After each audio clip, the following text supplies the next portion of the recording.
O Mother Nui, stretch high above this valley. Your starry body is our glory.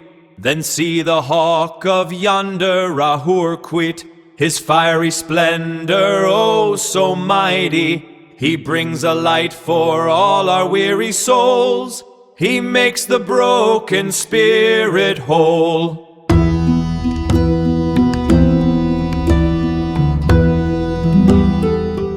So imagine you're standing in front of just the most massive cosmic water system ever built. Right, with pure divine energy just cascading down from infinite heights. Exactly. But, if that raw pressure hit your kitchen sink directly, the pipes would completely explode. You'd need a mechanism to catch it, balance it, and safely deliver it. Which is exactly what we are getting into today. Yeah, so welcome to today's deep dive.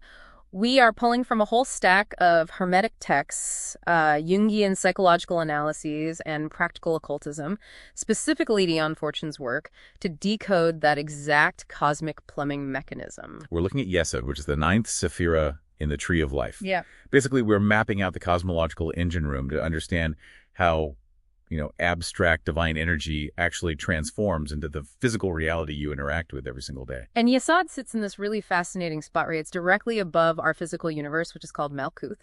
And it seems to have, almost a dual personality. It really does. Yeah. I mean, looking from the top down, it's completely passive. It's just a basin catching the flow from the higher spheres. Right. But then looking from our physical world up, it's like the ultimate active dispenser of life force. Yeah, and it has to be both because it's synthesizing two completely opposing currents. On one side, you've got the energy of Netzach, which is this raw, unbridled ambition and creative drive. Like total expansion. Exactly. And on the other side, you have Hod, which provides strict rational boundaries and restraint. So Yesod is the crucible where those two finally fuse together. Okay, let's unpack this a bit. Is Yesod essentially like an electrical transformer? Like it takes the deadly million-volt output of a cosmic power plant and steps it down into a current that won't blow up our physical house. You're close with the transformer idea, but it's not just stepping down voltage. It's actually translating that voltage into an entirely different language. Oh, really? Yeah, it takes pure abstract energy and formats it into a symbolic blueprint. And it's actually a two-way street. Yesod directs that formulated energy downward to sustain us, but it also acts as a massive receiver for what we send back up. Oh, you're talking about the reflected light, right? The Orchoser. But how exactly do we generate that? I mean, are we just bouncing light back like a giant mirror? Well, not exactly like a mirror. We generate it through our everyday actions. Every single time you make an ethical choice or focus your intention or just practice basic discipline down here in the physical world, you create an energetic upward thrust. Oh, wow. So human behavior actually powers this thing. Precisely. Yesod catches that human-generated energy and feeds it right back into the higher spheres. It's a reciprocal loop. We are quite literally actively keeping the cosmic engine running. That is wild. And since Yesod is filtering all this microcosmic energy, it makes sense that it governs the microcosm too, specifically our human consciousness.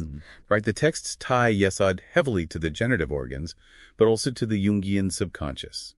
It's the mental staging area where our raw impulses start taking shape. Which brings up a pretty critical issue, right? Like what happens when those impulses get warped? Yeah, that's where things get dark.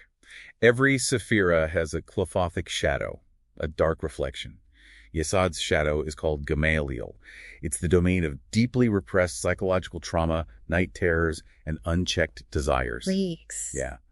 When human energy gets trapped there, instead of building reality, it's just consumed by these misshapen neurotic images. Wait, so are both Jungians and esoteric traditions saying we actually have to wade into that swamp? I mean, if Gamaliel is full of repressed trauma, isn't it dangerous to go digging around in there? Can't we just, safely detour around our darkest neuroses and skip it entirely? It's a comforting thought, but no.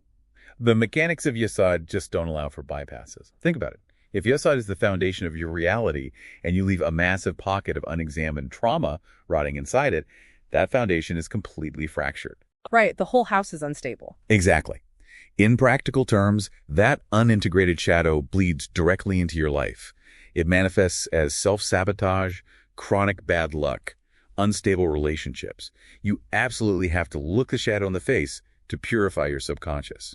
Because if you don't clear the mechanism, you corrupt the output. And that output is literal physical matter.